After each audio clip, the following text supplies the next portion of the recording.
ನಮ್ಮ ನ್ಯೂಸ್ಗೆ ಸ್ವಾಗತ. ಅಲ್ಪಸಂಖ್ಯಾತರ ಮತ ಹಾಕದೇ ಇದ್ದರೆ ಬಿಜೆಪಿ ಅಭ್ಯರ್ಥಿಗಳು ಗೆಲ್ಲಲು ಅಸಾಧ್ಯ. ಲೋಕಸಭಾ ಚುನಾವಣೆಯಲ್ಲಿ ಅಲ್ಪಸಂಖ್ಯಾತರ ಮತ ಹಾಕದೇ ಇದ್ದರೆ ಬಿಜೆಪಿ ಅಭ್ಯರ್ಥಿಗಳು ಗೆಲ್ಲಲು ಅಸಾಧ್ಯವೆಂದು ಚಿಕ್ಕಬಳ್ಳಾಪುರ ಲೋಕಸಭೆಯ ಸಮಾಜವಾದಿ ಜನತಾ ಪಕ್ಷದ ಅಭ್ಯರ್ಥಿ ಖಾದರ್ ಸುಭಾನ್ ಖಾನ್ ಹೇಳಿದರು.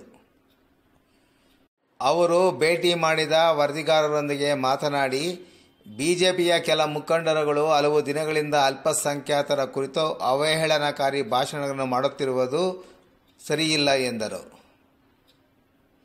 ಲೋಕಸಭಾ ಚುನಾವಣೆಯಲ್ಲಿ ಅಲ್ಪಸಂಖ್ಯಾತರ ಬಗ್ಗೆ ಬಿಜೆಪಿ ಪಕ್ಷದವರು ಇಲ್ಲಸಲ್ಲದನ್ನು ಮಾತನಾಡಿದರೆ ಅಭ್ಯರ್ಥಿಗಳಿಗೆ ತಕ್ಕ ಪಾಠ ಸಹ ಕಲಿಸಲಿದ್ದಾರೆ ಎಂದು ಭವಿಷ್ಯ ನುಡಿದರು.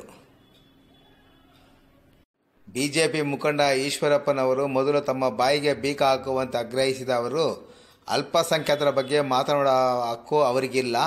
ಅಲ್ಪಸಂಖ್ಯಾತರು ಬಿಜೆಪಿ ಕಚೇರಿಯ ಕಸ ಗುಡಿಸಲು ಕೆಲಸ ಸಹ ಕೋರಲ್ಲ ಮತ್ತು ಅವರ ಬಾಗಿಲಿಗೆ ಹೋಗಿ ಟಿಕೆಟ್ ಸಹ ಕೋರುವುದಿಲ್ಲ ಎಂದರು. ಈ ಸಂದರ್ಭದಲ್ಲಿ ಮೊಹಮ್ಮದ್ ರಫೀಕ್, ಅಬ್ದುಲ್ ರೆಹಮಾನ್, ನಾಸೀರ್, ಬಶೀರ್, ಹನುಮಂತಪ್ಪ ಸೇರಿದಂತೆ ಹಲವಾರು ಮಂದಿ ಉಪಸ್ಥಿತರಿದ್ದರು. ನಮ್ಮ ನ್ಯೂಸ್ಗಾಗಿ ಟಿಪ್ಪು ನಗರ, ಇಮ್ರಾನ್ ಪಾಷಾ, ಚಿಂತಾಮಣಿ.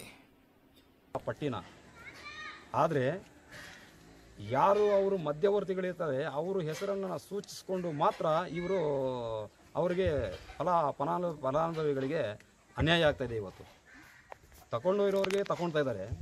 ಇವತ್ತು ಯಾರು ಸಾಲ 25,000 ಆಗಿರಲಿ, 50,000 ಆಗಿರಲಿ, 5 ಲಕ್ಷ ಆಗಿರಲಿ, ಯಾವುದೇ ಒಂದು ವಿಧವಾದ ಸಾಲ ಕೊಡುವಾಗ ಅವರು ಬೇಕಾಗಿರೋರಿಗೆ ಮಾತ್ರ, ಅವರು ಮಧ್ಯವರ್ತಿಗಳು ಯಾರಿರ್ತಾರೆ ಅವ್ರಿಗೆ ಬೇಕಾಗಿರೋರಿಗೆ ಮಾತ್ರ ಮಾಡಿಕೊಡ್ತಾ ಇದ್ದಾರೆ ಅಂತ ಹೇಳ್ಬಿಟ್ಟು ಈಗಿನ ಜನತೆಯ ಒಂದು ಅಭಿಪ್ರಾಯವಾಗಿದೆ. ಇಲ್ಲಿ ಯಾರಿಗೂ ಸಾಲ ಆಗಿಲ್ಲ.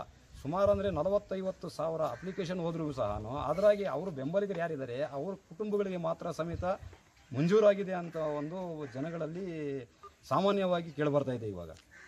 ಹಾಗಾಗಿ ಇವತ್ತು ಏನು ನಾನು ಪ್ರಚಾರದ ಸಮಯದಲ್ಲಿ ಬರ್ತಾ ಇದ್ದೀನಿ, ನನ್ನ ಒಂದು ಆಶ್ವಾಸನೆ ಇಲ್ದಿರ, ಯಾವುದೇ ಒಂದು ಆಶ್ವಾಸನೆಯನ್ನು ಜನಗಳಿಗೆ ಕೊಡ್ದಿರ ನಾನು ಆ ಜನಗಳಿಂದ ಪ್ರೀತಿ ವಿಶ್ವಾಸದಿಂದ ಮತವನ್ನು ಕೇಳ್ತಾ ಇದ್ದೀನಿ. ಇವತ್ತು ಆ ಥರ ಇವರು ಮತ ಕೇಳ್ದಿರ ನಾನು ಅದು ಮಾಡ್ತೀನಿ, ನಾನು ಇದು ಮಾಡ್ತೀನಿ ಅಂತ ಹೇಳಿ ನೋಡ್ರಿ.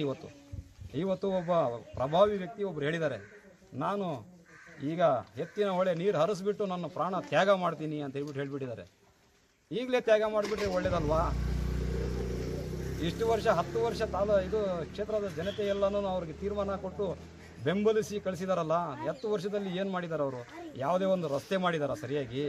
ಇವತ್ತು ಎಲ್ಲ ಹಳ್ಳಿ ಕಡೆ ಇರ್ತಕ್ಕಂಥ ರಸ್ತೆಗಳು ಏನಾಗಿದ್ದಾವೆ, ಇವತ್ತು ಆ ಹೆಣ್ಣು ಮಗು ಒಂದು ಡೆಲಿವರಿ ಸಮಯದಲ್ಲಿ ಆ ರಸ್ತೆಗಳಲ್ಲಿ ಸಾಗುವಾಗ ಅಷ್ಟೊಂದು ನೋವು ತಿಂತಾ ಇದೆ ಒಂದು ಹೆಣ್ಣು ಮಗು. ಅಂದರೆ ಇವ್ರಿಗೆ ಏನಾದರೂ ಸ್ವಲ್ಪ ಆದರೂ ಏನನ್ನ ಮಾನ ಮರ್ಯಾದೆ ಇದೆಯಾ ಇವರಿಗೆ? ಇಲ್ಲ. ಆಮೇಲೆ ಇನ್ನೊಂದು ಪಕ್ಷದ ನಾಯಕರು ಹೇಳ್ತಾರೆ, ಮುಸಲ್ಮಾನರು ಓಟೇ ನಮಗೆ ಬೇಕಾಗಿಲ್ಲ, ಮುಸಲ್ಮಾನರು ಅವರು 10 ವರ್ಷಗಳು ನಮ್ಮ ಕೆಳಗಡೆ ಕೆಲಸ ಮಾಡಲಿ ಅಂಥವ್ರಿಗೆ ನಾವು ಟಿಕೆಟ್ ಕೊಡ್ತೀವಿ ಅಂತ ಒಬ್ಬರು ಸಾಮಾನ್ಯವಾಗಿ ಹೇಳ್ತಾ ಇದ್ದಾರೆ ಇವತ್ತು ಸಭೆಗಳಲ್ಲಿ. ಆದರೆ ಅವರಿಗೆ ಒಂದು ಮಾತು ಹೇಳೋಕ್ಕೆ ಇಷ್ಟಪಡ್ತೀನಿ ನಾನು. ಇವತ್ತು ನಾವು ಮುಸ್ಲಿಮ್ಸ್ ಓಟಲ್ಲಿ ನೀವು ಜಾಸ್ತಿ ಜನ ಗೆದ್ದಿರೋರು ಇದ್ದೀರಿ ಸ್ವಾಮಿ, ಅದು ನೀವು ಅರ್ಥ ಮಾಡ್ಕೊಳ್ಳಿ. ಮುಸ್ಲಿಮ್ಸ್ ಓಟ್ ಏನಿದೆ, ಮುಸ್ಲಿಮರನ್ನ ನೀವು ಕಡೆಗಣಿಸ್ತಾ ಇದ್ದಾರೆ. ಇವತ್ತು ಜಾತಿ ರಾಜಕೀಯದ ಬೀಜ ಬಿತ್ತುತ್ತಾ ಇದ್ದೀರಾ ನೀವು.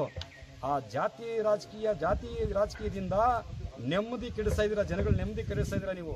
ಇವತ್ತು ಏನಂತೀರಾ ನೀವು? RSS ಅಂತೀರಾ, ಇವತ್ತೇನಂತೀರಾ ಬಜರಂಗ ದಳ ಅಂತೀರಾ, ಇವತ್ತೇನಂತೀರಾ ಹೋಗ್ಬಿಟ್ಟು ಮುಸ್ಲಿಮ್ಸ್ ಅಂತೀರಾ, ಇನ್ನೊಂದು ಜಾತಿ SC ST ಅಂತ ಇದ್ದೀರಾ ನೀವು. ಆ ಎಲ್ಲರಿಗನ್ನ ಮಾನವತೆಯನ್ನು ಮರೆತು ಬಿಟ್ಟು ನೀವು ಇವತ್ತು ಜಾತಿ ರಾಜಕಾರಣ ನೀವು ಮಾಡ್ತಾ ಇದ್ದೀರಿ ಹೊರತು ಬೇರೆಯವರು ಯಾರು ಜಾತಿ ರಾಜಕಾರಣ ಮಾಡ್ತಾ ಇಲ್ಲ.